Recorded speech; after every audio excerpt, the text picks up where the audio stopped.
几个月前，在美国的加州发生了多起的枪击案，是因为仇恨。但仇恨又是从哪里来的呢？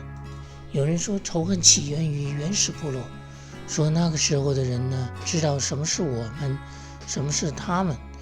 意思是说属于我们的就是爱，属于他们的就是恨。而圣经呢，却讲述人类最早的仇恨事件是因为嫉妒。当时亚当的儿子该隐呢，是因为献祭的事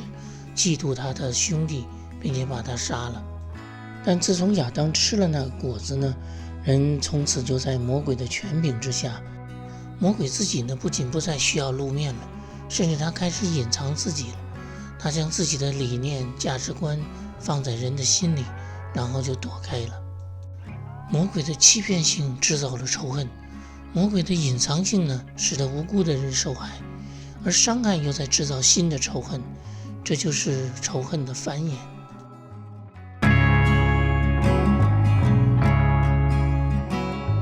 耶稣呢讲过一个比喻，说仇敌在夜间呢来到田地里撒种，那个意思是说魔鬼会在人的心里安放些邪恶的意念，如同是种子，而仇敌又是夜间来撒种的，也就是说整个过程没有人看到。虽然蛇在伊甸园里只是试探了亚当一次，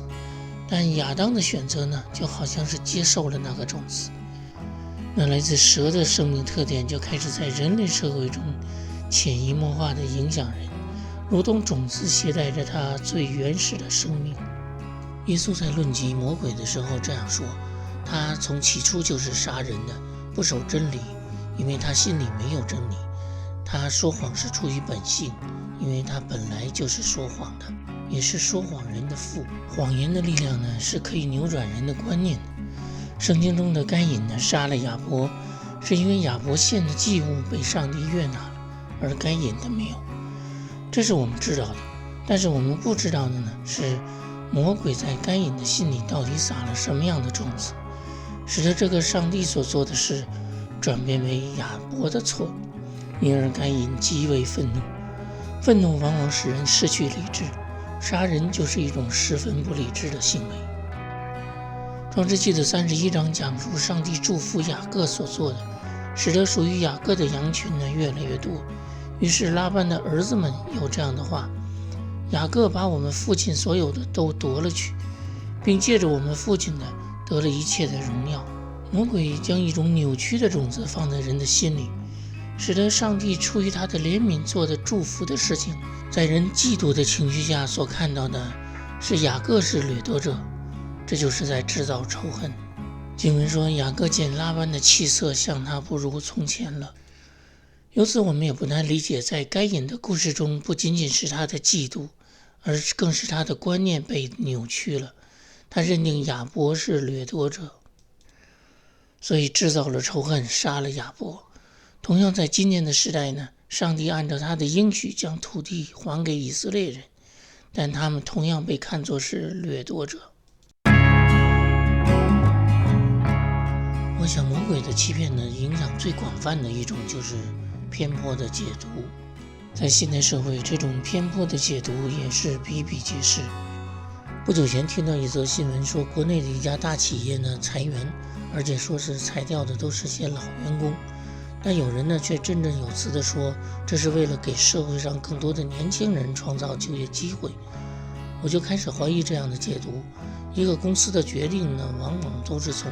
自身的利益的角度，而绝对不会是考虑社会的需要。而且我认为这种不养老人的文化是不会给社会提供机会，反而给社会带来负担。以前中国搞过的那场文革虽然被否定了，但如今回想起来，那里面各样的观点立场几乎都是因为偏颇的解读造成的。那本称为光辉的不朽的资本论有这样的名言，是说资本来到世间，从头到脚每个毛孔都流着血和肮脏的东西。那里呢是用血来描绘资本这个概念，我认为这也是个偏颇的解读。因为资本就像财富一样是中性的，只有人的贪心与权力的结合才会使之变成肮脏。值得注意的是，这种解读的后果就是使雇主与雇员之间的原本是合作的关系变成了对立的关系。这就是在制造仇恨。如果雇员是贪心的人，他就会认为雇主的富有一定是从剥削而来，反过来也是一样。前面分享中提到的创世纪中的拉班的儿子们所说的，雅各把我们父亲所有的都夺了去，并借着我们的父亲得了一切的荣耀。因为雅各是寄居在这里的，用现在的语言来说，他就是雇员，所以无论什么原因他变得富有，都被认为是抢夺了拉班的财富。所以无论人是否拥有资本，在这个不公平的世界上都是一样的。只有上帝才能给人一个公平的杠杆。如果没有上帝的介入，人对事件的解读所表现的仅仅是人自己的立场和观念。战争更是这样，俄乌战争打了有1年多了，之所以会有这样的战争，更是因为双方的立场观点的不同。而战争导致的损失呢，无论是经济的还是生命上的，所延续下来的就是仇恨。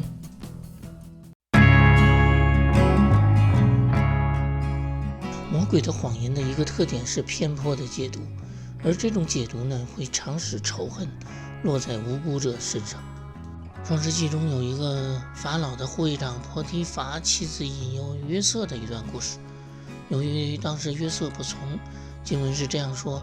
他便诬告约瑟说，看哪，他带了一个希伯来人到我们这里戏弄我们，他到我这里来要与我同寝。这也是一种仇恨，因为这使他经历了失望，但结果呢，却使无辜的人受到伤害。在圣经出埃及记中，摩西使用了十分温和的方式请求法老呢放人。经文是说，求你容我们走3天的路程，到旷野去向我们的上帝耶和华献祭。而法老的回答是这样，从今天开始不准再供应草给他们做砖，叫他们自己去捡，但上交的砖的数量要和往常一样，1块都不能少，因为他们懒惰，所以才嚷着要去给他们的上帝献祭。法老将摩西的要求呢解读为懒惰，于是就惩罚他们，导致了仇恨。不过按说呢，这些百姓应该是恨法老，但因为他们怕法老，于是他们就恨摩西，所以结果呢，还是无辜者受到伤害。因为这个世界上的无辜者受到伤害，才使仇恨与伤害如同生命的繁衍一样，在不断地传播和扩散。这就是为什么耶稣将魔鬼的工作比喻为撒种，因为它会生长和繁殖。